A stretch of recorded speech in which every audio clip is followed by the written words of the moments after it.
Yes, sir. Welcome to the Ultimate Florida Show. I'm Chris Porter, alongside my partner in crime, who took the week off last week. He spent some time with his wife, Evan Closky. So good to have you back, my friend. I feel good. Went to Pacific Northwest, got rid of the humidity, and now I'm ready to go. We'll go across the state and around the nation to look at the stories impacting Florida sports and beyond. We start this week with a big setback on the offensive line for the Tampa Bay Buccaneers. All-pro left tackle Tristan Wirfs had surgery earlier this week and will miss the beginning of the season. In fact, he's a prime candidate for the physically unable to perform list, meaning he could miss at least the first 4 games of the year against Atlanta, Houston, the Jets, and Philadelphia. All offseason long, we have talked about the continuity of this offense, how everybody is returning, how the team likely won't have Tristan Wirfs for nearly a quarter of the season. And Chris Godwin is still working his way back from a serious injury in 2024. The biggest question mark for fans is, why did this surgery take so long on a knee that was injured last November? I don't have a great answer for you until we speak with Todd Bowles in a couple of weeks at training camp. And then hopefully we get a little bit more clarity on the situation. Fans have every right to be ticked off right now. All I can say is he is simply an irreplaceable figure. Josh Grizzard is going to have quite the challenge entering his first season as offensive coordinator. So, Evans, we know Wirfs is not going to be out there. We can't cry about that anymore. What's the other option? Yeah, the team signed Charlie Heck in the offseason, who is a mountain of a man. We're talking 6'8", 315 bills. He has 20-plus NFL starts to his career. So that's the good news. I went back and looked at some of his tape with the Niners last season. Not so much worried about his ability in the run game. The pass pro, though, might be a bigger issue. So what can the Bucs do to mitigate those issues? You can chip with the tight end. You can chip with the running backs. You can keep the running back in the backfield for added protection. You can run motion, create ghost screens. We saw Jaguars head coach Liam Cohen handle this exact issue last year when the Bucs lost Luke Gedeke after week 1. Gedeke missed 4 weeks. In the end, it's a problem, but I wouldn't say the Bucs are going to all of a sudden be a 4-win team because Wirfs is out a little bit. The goal is to go 2-2 entering week 5, in my opinion. And as of right now, I do not expect the Bucs to go out and find another left tackle in free agency or trade. Those are tough to find, Chris. All right, let's talk Jacksonville Jaguars. Training camp is just around the corner with the Jaguars' top players on offense spending time in the Bahamas. Not just vacationing, but putting in work. Trevor Lawrence, Brian Thomas Jr., De'Ami Brown, and Travis Hunter building chemistry outside of the USA. I like this for a number of reasons. One, while this is a time when these guys could be just relaxing with training camp on the horizon or doing individual workouts, they're living by the philosophy taught to me by my sister-in-law, Jaslyn Irwin. You've got to stay ready so you don't have to get ready. 2, Trevor Lawrence knows this is a big season for him. It's time for him to put up or shut up, because he's being paid like an elite quarterback, and there are no more excuses. It's time to prove it, my man. 3, in order for Trevor to thrive, T-Law and his top targets have got to know Liam Cohen's offense in and out. 4, veterans Brian Thomas Jr. and De'Ami Brown can show the rookie, the two-way player Travis Hunter, who everybody loves in these parts, the ropes. Working with rookies like Travis Hunter, even before training camp is set to kick off, is something T-Law said he wanted to do during his off time. Rookies have a tough job coming in when we're already halfway through the install. So they come in and half the playbook's in and they're just jumping in on a random, so they don't get to start off like all of us do, kind of with the softballs and work their way in. They jump in right in the middle of it. So I'm excited to spend some time with him this summer. We plan on getting together quite a bit and throwing, getting some timing down, but also just talking through the system. Now, I get it.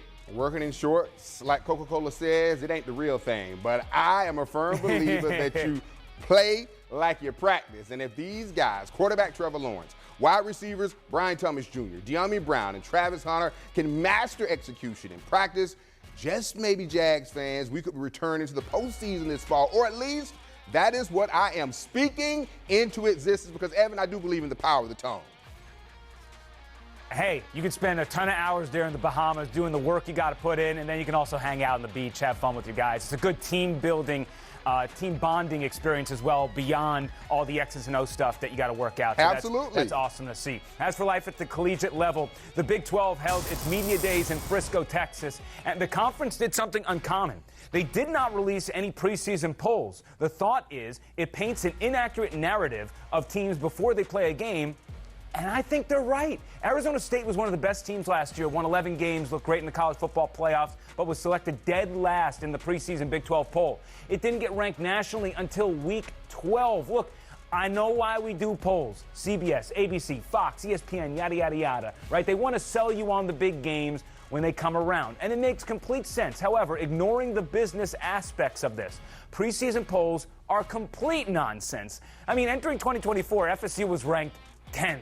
More than half the teams ranked in the preseason AP Top 25 didn't make the final football rankings. With the transfer portal now, it is harder than ever to predict what teams will be good beyond maybe the top 6 or 8 teams, Chris. So, yeah, I'm all in on this type of stuff. I agree with him. With all this transfer portal stuff, you don't even know if you're going to have the same players that you had on your roster the previous year, this year. And a lot of times when these guys get upset, or some of the backups guys get upset, they just, you know what I'm saying, holler at a player, I'm out of here, see you, and I leave. I think the Big 12 might be on to something. And there's no continuity. Not at all. All right, show me the money. Orlando Magic star Mr. Banchero agreed to a 5-year, $239 million maximum rookie contract extension that could reach $287 million, we're being told. That's what Evan makes. It's being reported Banchero's new deal includes triggers to elevate the base salary to the Supermax should the Magic franchise cornerstone make either an All-NBA team or earn MVP or Defensive Player of the Year honors next season. To the Magic's top brass, you got this one right. Locking down, your superstar for years to come will keep the Magic in the Magic Kingdom. Changing up your jerseys, giving a little throwback to the field of the days when Shaquille O'Neal and Penny Hardaway played for you. It was cute. But if you want butts to remain in the seats, if you want to compete for world championships, this is the move you had to make. Banchero is must-see TV. He's super, super young, and without question, one of the elite young players in the NBA. And if you put the right talent around him, the Magic could compete for championships and what I think is a weak Eastern Conference. And I just love how the Magic are going all in. They're spending a bunch of money this offseason saying, hey, the Eastern Conference is here for the taking.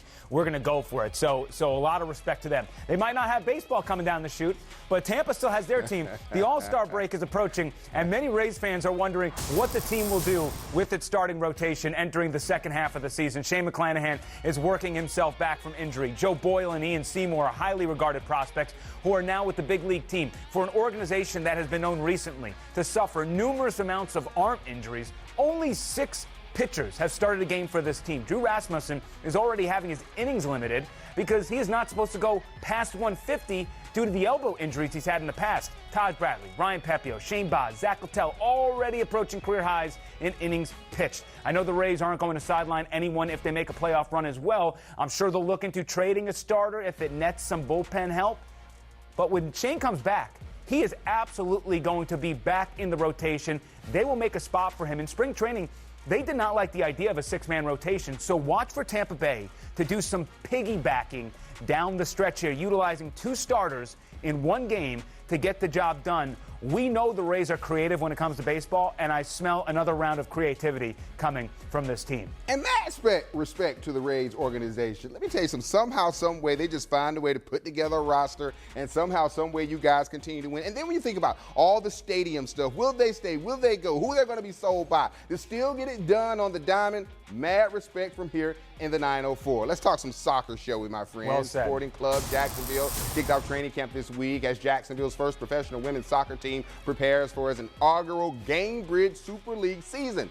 Head coach Stacey Bullum Cub putting in work at Episcopal this week. Coach saying this week they're taking things slow and she wants her players to get back in the swing of things. In fact, all she's looking from for them is a lot of effort and application. I got this big stain on my glasses. I'm going to take them off. The club has a lot of ladies on the roster who have connections here to the Sunshine State, and they're all just excited to finally get to work.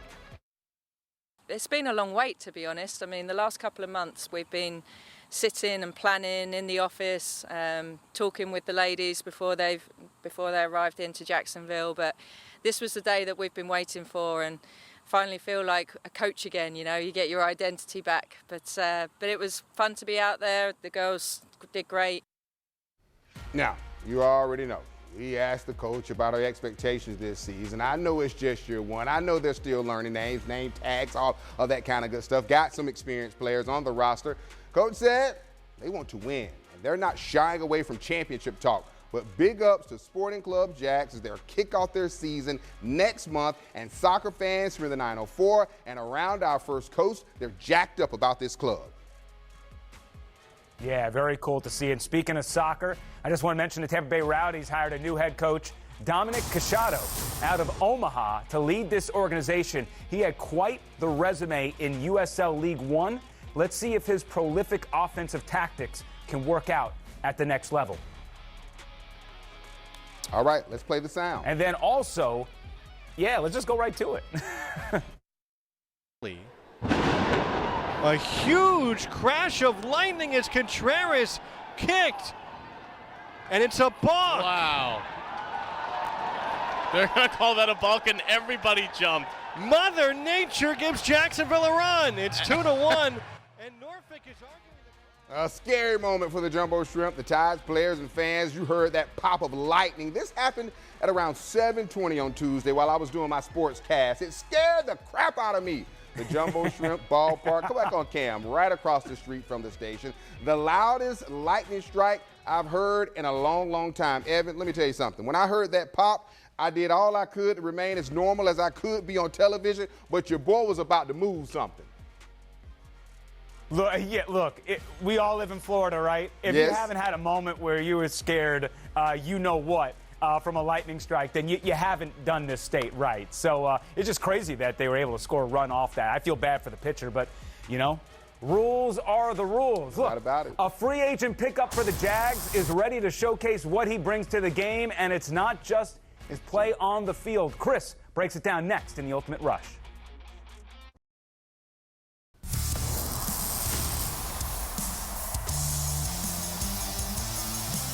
Time now for The Ultimate Rush. This is where we'll take a sports story and look at the impact on the Florida sports world and beyond. I can see now. Thank you, Floor Director Jim over there. There's this one cat. You got to go contacts, man. I'm telling you. No. We only have 1 minute to make our point. I'm going to get us started this week with a big offseason move by the Jacksonville Jaguars on defense. One of the first moves made by new general manager James Gladstone was signing free agent cornerback Jordan Lewis.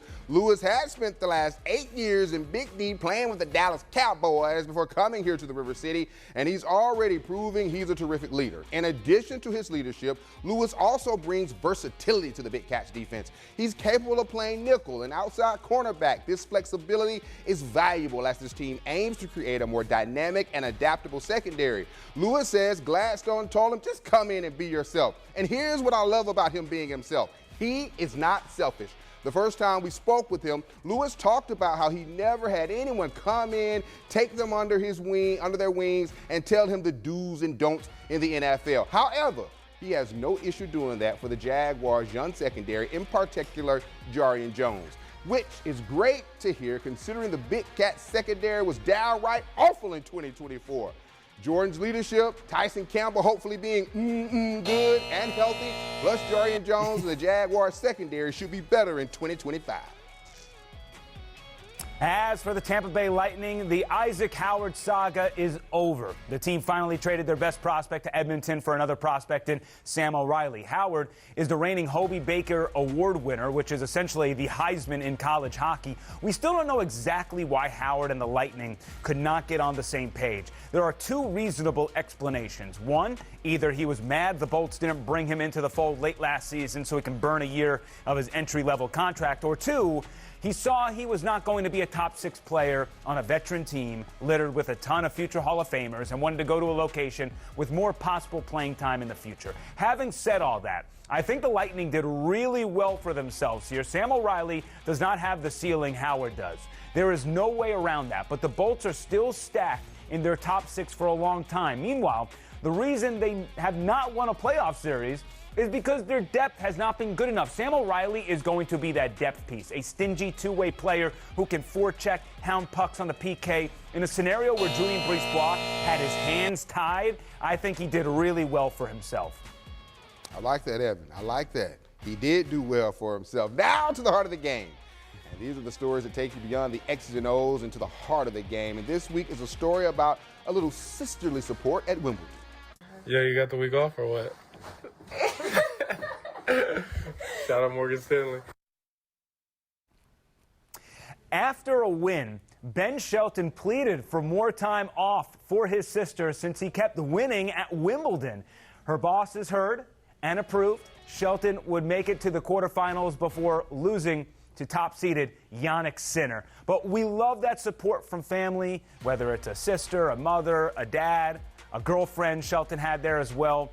And that's really what it's all about, because when you're in those big moments for these athletes, let me tell you something. Oh, go ahead. You play in front of these arenas where it's so many people, right?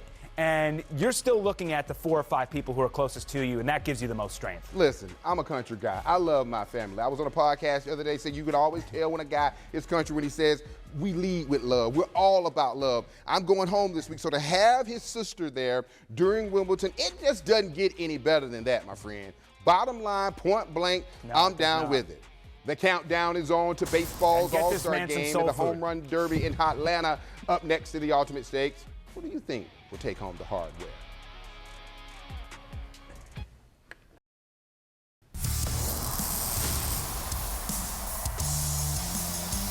You're watching the Ultimate Florida Sports Show. Time now for the Ultimate Stakes. This is where we play odds maker, and we give you our picks. Just to remember, we're not experts, and this is for entertainment purposes only. Absolutely, and let's start with the Home Run Derby. Someone I really like is James Wood of the Washington Nationals. Him and Junior Caminero hoping to become the youngest winner ever in the competition. This is a lefty in a park that's 325 down the line. The Derby is all about stamina, and he is young, built like a truck. I think he has the juice to get the job done in Atlanta. Chris, what about you? I'll admit it, I'm torn about my pick. I wanted to go with the home team guy, Ronald Acuna, but I'm going with this guy. The man who's never sleepless in Seattle. The man who has been on a tear for the Mariners all season. The man who played his college ball here in the Sunshine State at FSU. The man who's currently experiencing a historic power surge, Cal Raleigh. Cal is one of the league's leading home runs hitters, and he's on pace to surpass the single-season home run record for catchers. And one other thing, he's in the running for the MVP. Yeah, and I think he should be the favorite for that. Look, now we're going to switch over to golf, and we got the Open Championship coming up, and I'm going with a bold choice here. I'm going Tommy Fleetwood. If Xander Schauffele can break his drought last year, why can't Fleetwood do it this year when he's playing great golf and has a solid history on this course? Believe me, I know this is a minority opinion. Maybe you'd rather select him for top 5. But I just think at some point he has to break through, right? And he was so close in Connecticut. I feel like he's knocking on the door, Chris.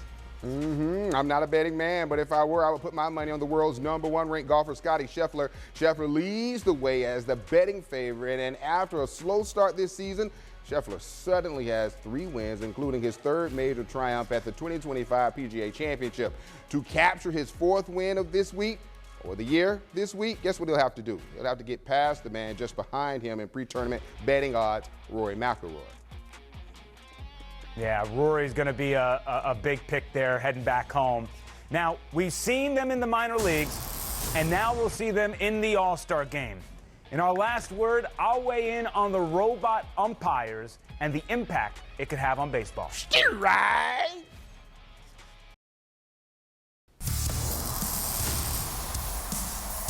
It's now time for the last word. This is when we give our unfiltered thoughts on a story happening in the sports world this week. Evan kicks it off. Yeah, with the All-Star game coming up, plenty of baseball fans will get their first look at the automated ball strike system at the Midsummer Classic. For a reminder of that, the pitcher, batter, or catcher can challenge a ball or strike immediately after the pitch is thrown. Each team gets 2 challenges, and you retain your challenge if successful. I know baseball fans are usually resistant to change, but I could not be more ready for this system to be implemented at the Major League Baseball level. We complained about pace of play with challenges. We complained about the pitch clock. We complained about the Manfred man on second base. And in my opinion, all of those ideas have helped the game become a better product, and this will do the same. I've heard some former baseball players complain that it will devalue defensive catchers, and I just do not buy it. You only get 2 challenges.